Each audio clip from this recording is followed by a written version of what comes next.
everybody, and welcome to Epic Everyday, our weekday podcast for busy, stressed out Christians who want to instead find freedom and abundance and peace. What? Stop it. You're such a punk. I was trying to encourage you. You're doing great. Anyway, I'm Liz Burks, and this is my husband, Evan. Good morning. And we're so glad you guys are here with us on this wonderful Thursday. Yes, we are. Thank you for listening. And if you find this episode interesting or helpful, please do share it with someone who needs to hear it. Maybe someone else who will think it's interesting as well. Or maybe share it with them and see what they think about it. Maybe they'll think it's boring, but at least you tried. That's kind of what we're talking about today anyway. So since it's Thursday, the CSC we're talking about is being connected, which is has to do with our connection to God and our connection to other people. And this week we've been talking about doing hard things. Yeah, and I think sometimes just the idea of making a connection is in itself a very hard thing. Seriously. When it's like, I've got to do what? I mean, what kind of a friendship is the right one to have? The one with vulnerability in it. We can't just talk about sports. Right. Yeah. It's really hard to be vulnerable with people. What do girls struggle with? I mean, guys want to talk about sports. I guess you can talk about. What do you mean? You mean what are girls doing if they're not being vulnerable? Oh, what kind of surfacey things do girls talk about? I think it tends to be more just like, here's what's going on in my life without any real vulnerability. Just the facts, man. Yeah, pretty much. Or sharing it in a way that precludes, sympathy or something like that. Does that make sense? Yeah. And so that's the hard thing, is to push past that. Right. Yeah, to be open and honest about how you feel about it. I think, too, one of the temptations, at least for me, is to try to do it all by myself. Like, I'm very much, I'm a very self-sufficient kind of person. So, yesterday I shared that my health has been an area where we've had to get self-disciplined and be like, okay, this is a priority for our family. And it's really easy for me to, for example, be like, okay, well, I'm going to do all this research, and then I'm going to diagnose myself, and then I'm going to treat myself, and, to just kind of be self-contained instead of trying to find the right person, the right outside help. Yeah. And, the pitfall of that, because I like to do that too. And I think a lot of people struggle with something similar where they're like, well, if I can solve it myself, why would I ask for help? Right. And I'm really going to try to solve it myself before I ask for help. Exactly. But I think that I'm always marveled, but it always happens, and I do it too, about feeling like I'm the only one with this particular kind of struggle, or people, I think, feel that a lot. If they're struggling with depression or an addiction of some kind or health problem, it's like, well, I don't know anybody else with this exact problem, so how could I be connected? And then we're trying to deal with it on our own, and we're just getting more and more lonely. Right. And the problem's not getting solved.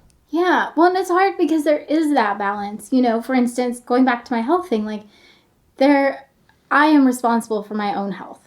No doctor is responsible to make sure I'm healthy. That's my job. Yeah. And there is an element where I do need to do my homework and be like, what works for me? What are some things that I could try?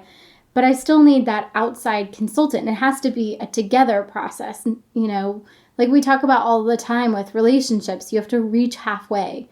So there's an element where you're doing your part, and then you're asking for help for the rest of it. Yeah, you can definitely err on the other side of that too, where, kind of like with vulnerability and oversharing, you can put yourself so out there, so publicly and so kind of loudly that you're actually protecting yourself from a real connection. And in the same way, like you could, not do any of your own kind of research or no introspection or no real inventories of any kind of yourself, and just do whatever the doctor tells you to do, and probably be just as sick, maybe even sicker. Yeah, seriously.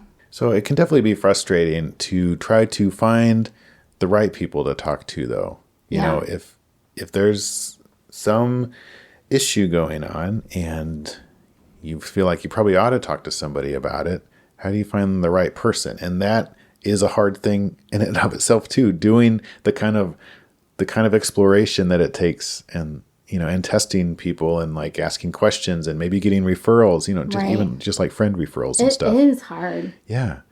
But it's necessary, important, hard work.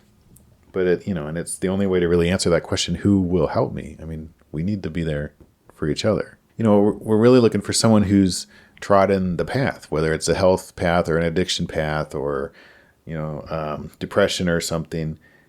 And we have that someone in Jesus. Jesus is that someone for all of us. He walked the earth. He experienced temptations and struggles and homelessness and more strife than we could probably ever imagine. Right. And yet we need our friends, our human friends as well. Definitely. And I think too, sometimes it's daunting doing hard things when God's like, hey, I'm calling you. Like, for instance, one of the things I was thinking about was actually Pastor Elijah, who is a pastor in Uganda. And one of the things he believes God's called him to do is to change the whole country. Yeah. And so no small task. Right. I think sometimes we get this vision and we're like, I don't know how to do what God's called me to do, And you could start to doubt that, be like, is that really my call? Right. And get hung up. Right. But sometimes what God's calling us to do is just to be the voice and to start a team, Well, yeah. And if our calling is to change a country or to change ourselves and to break a family pattern of some kind, none of that is going to get done by just the individual. Right. It all requires help.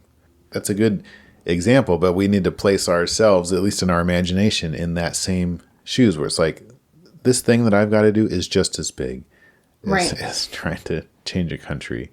So I better get some help. Seriously. And when we get that help, it's such amazing synergy. Like I said, it's easy for me to think that I need to do it myself. But when I have somebody who's, providing, when I have beta readers, when I have an editor, when I have somebody to help with all the publishing stuff, like, just goes so much more smoothly than when I'm trying to do it all myself, even the things that are not my specialty or my giftings. Mm-hmm. And asking for help shows maturity. I think sometimes we cut ourselves off from that because we think it's, I don't know if we would even say more mature, but there's some value in self-sufficiency and figuring it out all by myself and stuff. That's some American thing that we have, but it actually shows a great deal of maturity to ask for help. It's something that I've got to work on every day. It's hard. Yeah, it is. One of the things that I love about Christianity is that it's a community sport. It's not, you can't do it by yourself. You need other people because we're all part of the body of Christ. And you can't be the hand and the foot and the eye and the mouth and, 40 other things. Well, way more than 40, but yeah. You can only be yourself, your part. Do your part and be faithful in that. As always, pick whether today is going to be awesome or not, whether you're going to strengthen those neural pathways to look for good things or to look for the less than good things in your life, because you have a choice. And this is one of those hard choices you have to make every day. Mm-hmm. And if you don't make this choice, you'll atrophy. It messes with your growth. And you're designed to grow. We love you guys, and we are praying for you. Thanks to everybody that's been listening to the show and sharing the show. If you have found this episode helpful, please do share it. And come back tomorrow, and we're going to talk about slogging through our emotional baggage. Oh, boy. It's going to be great. That's good work. It is good work. It's hard, but it's good. Mm-hmm. All right, you guys, have an awesome Thursday. See ya.